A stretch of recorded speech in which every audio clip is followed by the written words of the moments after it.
We're here with FarmBox Foods and Eric. We're going to go through the mushroom portion of this, some of the gourmet portions. I'm very excited about this part. He's going to walk us through and describe the process of how they grow mushrooms. Hi, I'm Eric Gostenik. I'm VP of Operations for FarmBox Foods. And I'm going to walk you through and kind of show you the different rooms and the different processes involved in how we grow mushrooms in a 40-foot container. So what we're standing in, this is a 40-foot container, just like you've probably seen how we have our vertical farm. It's the same footprint. This is the only unit manufactured in the world that is start to finish mushroom.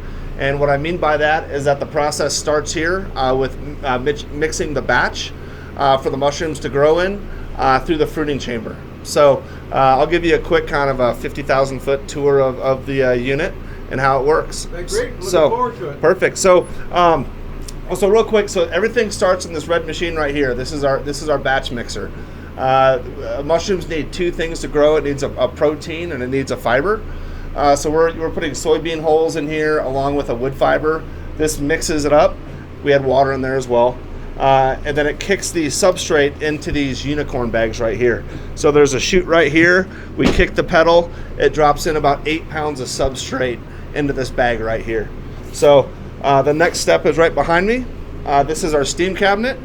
This is a pass-through steam cabinet. There's a door on the other side just like this that opens up into the lab area. So what we're doing is we're mixing the bags here. It's going into the steam cabinet. This steams at over 200 degrees internally in the bag for over 90 minutes. So it's a sterilization, it's not pasteurization. Sterilization is much better. And that kills anything like a bacteria or anything that the mycelium would compete with. So step 1, step 2, step 3 is taking you guys to the lab. So here we are, we're standing in the lab area of the unit. This is where we inoculate the bags. So where we were just in the first room, we mix the bags, we put it in the sterilization cabinet. Here we are with the bags pulled out. So these have been sterilized overnight and they're ready to come to the lab area. So this bag right here, so this is about 8 pounds of substrate. What we're gonna do in here is, I have not sterilized this lab yet, so I'm not gonna open up this bag, but I'd introduce the grain spawn, which is kind of like a mushroom seed for layman's terms. So I'm gonna inoculate this bag. I'm gonna seal this bag in our impulse sealer right here, and then I'm gonna mix the bag. So I'm gonna mix that grain spawn inside the substrate really well. So it's gonna go from here is the inoculation, sealing, down to the mixture right here. So this whole process so far, from batching to steaming to inoculating, is a 2-day process. That's not a full 2 days of labor. It's about 4 hours to mix the bags and then 2 hours to inoculate. But it's a 2-day process because of the steaming. It steams overnight, the bags have to cool down, then we go from here. So after we have these bags sealed and mixed, the next room in here is the incubation chamber. So here we are, we're in the third chamber of the unit. This is the incubation chamber. This is where, and if you look at these bags, we have bags in different stages of inoculation. This is the mycelium. You see on these bags, these were inoculated on December 10th. As you can see, this mycelium is starting to spread and it's starting to consume the substrate. So where these, you'll see a lot of the substrate still mixed in here, still available. As we come over to this side, these bags are all white. So this room is about a 2-week process. So these right here, by the end of this week, these will be ready to go into the fruiting chamber. And what the process of that is, right now there's a lot of CO2 inside these bags. So we cut the bags, we fold them over, and then in the fruiting chamber, we cut a little slice right here. So we're introducing oxygen to that mycelium. And that's now telling that mycelium it's time to do something else now, so let's pin into a mushroom. So this is a 2-week room right here.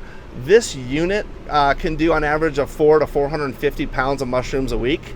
We're working on a different process of loading our mushrooms into the fruiting chamber, where we think we'll be able to beat that number, probably get closer to 550 to 600. But it's a lot of mushrooms every single week. So this next room is kind of the magic room. This is the fruiting chamber. We're not running this unit to full capacity right now, or else I'd have every rack full of bags. But these bags here, these are all in different stages. These are a lot of Blue Oyster Mushrooms through here. These grow extremely fast.